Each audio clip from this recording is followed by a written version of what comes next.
Hi all, അസ്സലാമു അലൈക്കും. എല്ലാവർക്കും അസാസ് ഫുഡ് മാജിക്കിലേക്ക് സ്വാഗതം.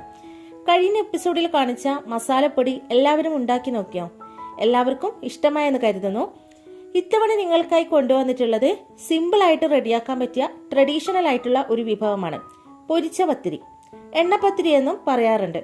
നമുക്ക് ബ്രേക്ക്ഫാസ്റ്റിനും ഡിന്നറിനും ഒരുപോലെ നമുക്ക് ചെയ്തെടുക്കാം, അതും വളരെ എളുപ്പത്തിൽ, ഒട്ടും എണ്ണ കുടിക്കാതെ. അപ്പോൾ നമുക്ക് വീഡിയോയിലേക്ക് കടന്നാലോ? പിന്നെ ഈ ഒരു റെസിപ്പി നിങ്ങൾക്ക് ഇഷ്ടപ്പെടുകയാണെങ്കിൽ മറക്കാതെ തന്നെ നമ്മുടെ ഈ ഒരു കുഞ്ഞു ചാനൽ സബ്സ്ക്രൈബ് ചെയ്യണേ. തൊട്ടടുത്തുള്ള ബെല്ലൈക്കണിൽ ഓൾ ഓപ്ഷൻ കൊടുത്താൽ എന്റെ പുതിയ വീഡിയോസ് നിങ്ങൾക്ക് നോട്ടിഫിക്കേഷനായി ലഭിക്കുന്നതാണ്.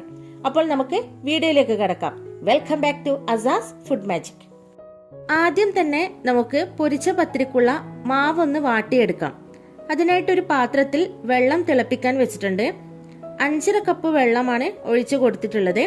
ഇതിലേക്ക് ആവശ്യത്തിന് ഉപ്പിട്ട് കൊടുക്കുക. പിന്നെ അല്പം നെയ്യ് കൂടി ചേർക്കുന്നുണ്ട്. നെയ്യുടെ ടേസ്റ്റ് ഇഷ്ടമില്ലാത്തവർക്ക് വെളിച്ചെണ്ണ ചേർത്ത് കൊടുക്കാം. വെള്ളം തിളച്ചു വരുന്നുണ്ട്. അപ്പോൾ ഇതിലേക്ക് നമുക്ക് അരിപ്പൊടി ഇട്ട് കൊടുക്കുക. അരിപ്പൊടി എന്ന് ഉദ്ദേശിച്ചത് ഇടിയപ്പം പൊടി, വറുത്ത അരിപ്പൊടി ഉണ്ടല്ലോ, അതാണ് കേട്ടോ. അപ്പോൾ ഞാനിവിടെ എടുക്കുന്ന അരിപ്പൊടിക്ക് അനുസരിച്ചിട്ടാണ് ഇവിടെ വെള്ളം ചേർത്ത് കൊടുത്തിട്ടുള്ളത്. അപ്പോൾ നിങ്ങൾ എടുക്കുന്ന അരിപ്പൊടിയുടെ തരം അനുസരിച്ചിട്ട് ഇതിലേക്ക് ചേർക്കുന്ന വെള്ളത്തിന്റെ അളവിൽ വ്യത്യാസം വരാം. തിളക്കുന്ന വെള്ളത്തിലേക്ക് കുറേശ്ശെ അരിപ്പൊടി ഇട്ട് മിക്സ് ചെയ്യുക. തീ കുറച്ച് വെക്കണം, അല്ലെങ്കിൽ നമുക്ക് മാവ് വാട്ടിയെടുക്കാൻ ബുദ്ധിമുട്ടായിരിക്കും. പിന്നെ പ്രത്യേകം ശ്രദ്ധിക്കാനുള്ളത്, മാവ് നന്നേ ലൂസാവാൻ പാടില്ല. മാവ് ലൂസായി കഴിഞ്ഞാൽ നമ്മുടെ പത്തിരി എണ്ണ കുടിക്കാൻ ചാൻസ് ഉണ്ട്. അപ്പോൾ കുറച്ച് ടൈറ്റ് ആയിട്ടായിരിക്കണം മാവ് കുഴച്ചെടുക്കേണ്ടത്. ഇനി അഥവാ മാവ് ലൂസായിട്ടുണ്ടെങ്കിൽ ഒരു 2 ടീസ്പൂണ് റവ ചേർത്ത് കൊടുത്താൽ മതി. അങ്ങനെ മാവ് വാട്ടിയെടുത്തിട്ടുണ്ട്. ഞാനിവിടെ എടുത്ത വെള്ളം കറക്റ്റാണ്. ഇതൊരു സൈഡിന് നിൽക്കട്ടെ. അടുത്തതായിട്ട് നമ്മുടെ പൊരിച്ച പത്തിരിയിലേക്കുള്ള തേങ്ങയുടെ കൂട്ടൊന്ന് റെഡിയാക്കി എടുക്കാനുണ്ട്. ഇവിടെ മിക്സിയുടെ ജാർ എടുത്തിട്ടുണ്ട്. ഇതിലേക്ക് ഒരു 3 സ്പൂൺ ചിരവിയ തേങ്ങ, 4 ചെറിയ ഉള്ളി, 3 അല്ലി വെളുത്തുള്ളി, 1/2 ടീസ്പൂൺ ചെറിയ ജീരകവും ചേർത്ത് ഒന്ന് ചതച്ചെടുക്കുക. വെള്ളം ചേർക്കേണ്ട ആവശ്യമില്ല.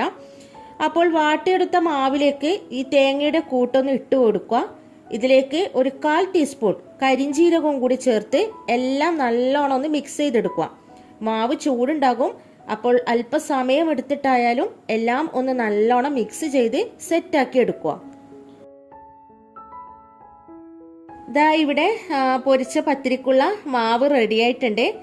ഇതുപോലെ കയ്യിൽ പെട്ടെന്ന് ഉരുട്ടിയെടുക്കാനുള്ള പാകത്തിലായിരിക്കണം മാവ് വേണ്ടത്. ഇനി നമുക്ക് പത്തിരി ഉണ്ടാക്കാം. ആദ്യം സ്ലാബിൽ അരിപ്പൊടി തൂക്കി കൊടുക്കുക.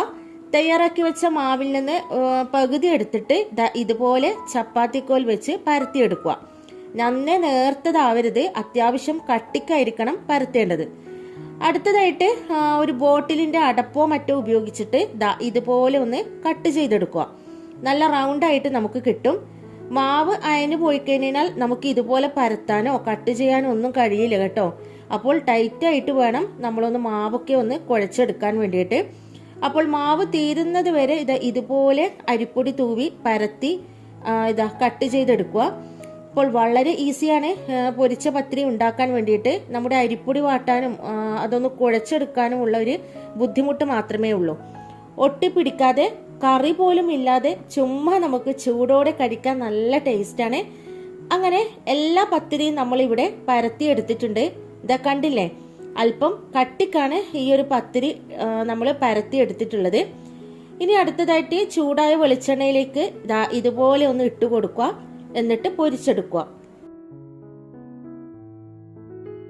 വെളിച്ചെണ്ണ നല്ലോണം ചൂടായതിനു ശേഷം മാത്രമേ പത്തിരി ഇട്ടു കൊടുക്കാൻ പാടുള്ളൂ. അപ്പോൾ പിന്നെ വെളിച്ചെണ്ണയിൽ തന്നെ ചെയ്തെടുക്കുന്നതായിരിക്കും നല്ലത്. അതാണ് ആ ഒരു പത്തിരിക്ക് ഒരു ടേസ്റ്റ് കിട്ടുക കേട്ടോ. അപ്പോൾ മീഡിയം ഫ്ലെയിമിൽ വെച്ചതിന് ശേഷം നമുക്കിത് റെഡിയാക്കി എടുക്കാം.